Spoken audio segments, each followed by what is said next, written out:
Good morning everyone. Welcome to my channel doctor Vipul Kumar Garg orthopaedics. और आज हमने ओपीडी में एक पेशेंट देखा है जिसका एल्बो या कोहनी डिसलोकेट हो गया है। बहुत बार ऐसे पेशेंट हमारे पास आते हैं जिनकी कोहनी सटक जाती है या हिल जाती है अपनी जगह से, तो फिर वो ऐसी मूवमेंट नहीं कर पाते और हमारे पास आते हैं। 90% केसेस में जब कोहनी सटकती है या डिसलोकेट होती है तो उसको हम लोग खींच के वापस बिठा देते हैं और अपनी जगह पे वो बैठ जाता है। बहुत कम पेशेंट होते हैं जिनको सर्जरी की जरूरत पड़ती है जब कोहनी सटकती है, डिसलोकेट होती है। तो जब कोहनी या एल्बो डिसलोकेट होती है और उसके साथ फ्रैक्चर भी होता है तभी सर्जरी की जरूरत पड़ती है।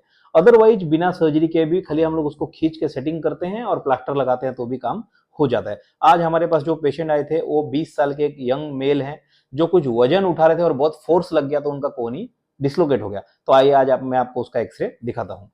देखते हैं एक्सरे। तो देखिए, अगर हम देखेंगे तो ये उनका एक्सरे है, ये उनका कोहनी है।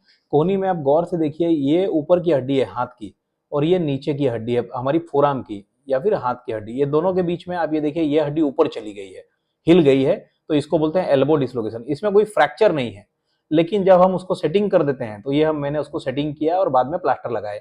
ये पीछे जो आपको सफेद दिख रहा है ये प्लास्टर है और ये हाथ की हड्डी है, कोहनी के ऊपर वाली है, कोहनी के नीचे वाली। अब देखिए, कोहनी की ऊपर वाली हड्डी कोहनी के नीचे वाली हड्डी के खांचे में कैसे सेट होकर बैठ गई है। तो अभी ये पूरा नॉर्मल कोहनी है एक पेशेंट का जिसको हमने प्लास्टर के साथ इमोबिलाइज किया है। तो जब एल्बो डिसलोकेट होता है ऐसा, लेकिन कोई फ्रैक्चर नहीं होता, खाली हड्डी सटक जाता है, तो हम उसको सेटिंग करके ऐसा बिठा देते हैं और प्लास्टर लगाते हैं। 14 दिन बाद प्लास्टर निकालते हैं, हम देखते हैं कि पेशेंट का मूवमेंट कैसा है और फिजियोथेरेपी चालू करते हैं। तो एल्बो डिसलोकेशन एक बहुत कॉमन चीज है, ज्यादातर यंग एडल्ट्स में होता है वजन उठाने के कारण या चोट लगने के कारण। बहुत बार फ्रैक्चर नहीं होती तो हमको ऑपरेशन के लिए वरीड होने का नहीं रहता है।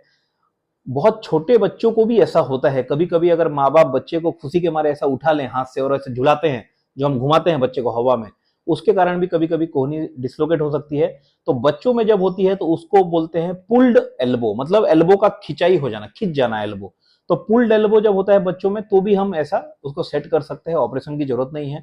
तो लास्ट में मैं आपको ये बताना चाहता हूं कि एल्बो डिसलोकेशन जनरली दो प्रकार के होते हैं। जो बच्चों में होते हैं हम लोग उसको एल्बो डिसलोकेशन नहीं कहते, पुल्ड एल्बो कहते हैं, क्योंकि बच्चों का कोहनी खिंच जाता है, माँ बाप जब ऐसे हवा में उसको झुलाते हैं या खुशी के मारे उठा लेते हैं। तो वैसे केसेस में हम उसको सेट करके प्लास्टर लगाते हैं, कुछ दिन 10-12 दिन में वो ठीक हो जाता है, प्लास्टर निकाल देते हैं। तो बच्चों को तो 100% ही ऑपरेशन की जरूरत नहीं होती पुल्ड एल्बो में।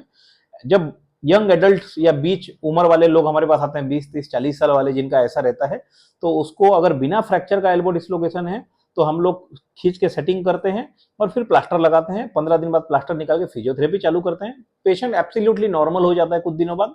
और अगर फ्रैक्चर है तो हम ऑपरेशन करके बिठाते हैं।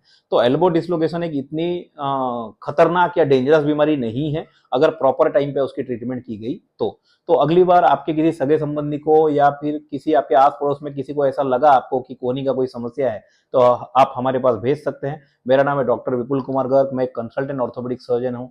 Thank you very much for listening.